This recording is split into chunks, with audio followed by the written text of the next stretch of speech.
देखिए, ये इस बात का सबूत है कि लोगों में गुस्सा है, नाराजगी है। लगभग 40 लाख लोग दिल्ली की झुग्गियों में रहते हैं और उनको उजाड़ा जा रहा है भारतीय जनता पार्टी के द्वारा। और मैं तो भारतीय जनता पार्टी को भारतीय झूठा पार्टी कहता हूं, और इसलिए कहता हूं कि मोदी जी ने गारंटी दी थी, तो मोदी जी की गारंटी झूठ की गारंटी है। उन्होंने चुनाव के पहले कहा था जहां झुग्गी वहां मकान। रात में इनके घरों में रुके थे, इनका नमक खाया था, अब नमक हरामी कर रहे हैं ये लोग। तो मुझे लगता है कि ये बहुत दुख की बात है कि हमारे यूपी, बिहार, पूर्वांचल के लोगों को ये लोग रोहिंग्या कहते हैं, बांग्लादेशी कहते हैं, ये अपमानित करते हैं रोज। बड़ी मुश्किल से 40-50 साल से जिन जगहों पे लोग रह रहे हैं, जिन्होंने अपने मकान बड़े मुश्किल से बनाए, मजदूरी करके, मेहनत करके, तो उनके घरों पे बुलडोजर चला रहे हैं। इसलिए आज ये बड़ी तादाद में लोग इकट्ठा हुए और केजरीवाल साहब ने लोगों से अपील किया है कि जरूरत पड़ी तो सबको सड़कों पे आना पड़ेगा। और जिस दिन इस दिल्ली की 40 लाख जनता सड़कों पे इकट्ठा हो जाएगी, किसी की हैसियत नहीं है कि वो इनकी झुग्गियां तोड़ दें। एक और मुद्दा, जगदीप धनखड़ जो राष्ट्रपति, उनका एक बयान है जो संविधान को लेकर चल रहा है। उन्होंने कहा कि किसी भी देश के संविधान की प्रस्तावना आज तक नहीं बदलेगी, केवल ऐसा भारत में हुआ है और ऐसा नहीं होना चाहिए था जो अभी बंद चल रहा है। देखिए, मैं ये मानता हूं कि बीजेपी और आरएसएस इस देश के संविधान को नहीं मानती।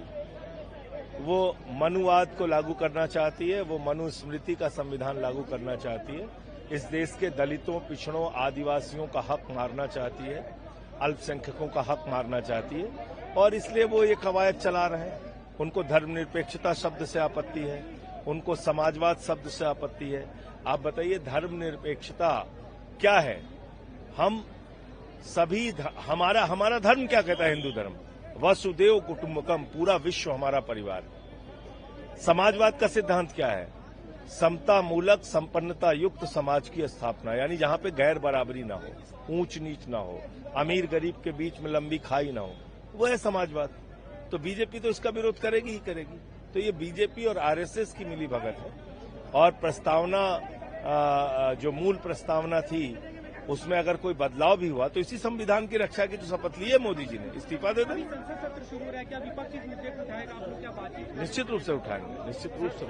सर, आज आप लोगों ने प्रोटेस्ट किया जंतर मंतर पे, एक तरह से आवाज उठी कि दिल्ली में इस लड़ाई को लेकर जाएंगे। अरविंद केजरीवाल ने भी कहा कि 40 लाख लोग इकट्ठे हो गए तो दिल्ली चलाना मुश्किल होगा। कैसे आगे आप लोग इस लड़ाई को? आज सिर्फ 5 महीने हुए हैं दिल्ली में बीजेपी की सरकार को, और दिल्ली के अंदर त्राहिमाम मच गया है। आज दिल्ली में 40 लाख लोग झुग्गियों में रहते हैं, और जिस तरीके से बीजेपी ने झुग्गी वालों को परेशान करने का, उनकी झुग्गियां तोड़ने का, उनके रोजगार खत्म करने का काम कर रही है, उसके खिलाफ आज ये जन आंदोलन था जिसमें लाखों लोगों ने हिस्सा लिया।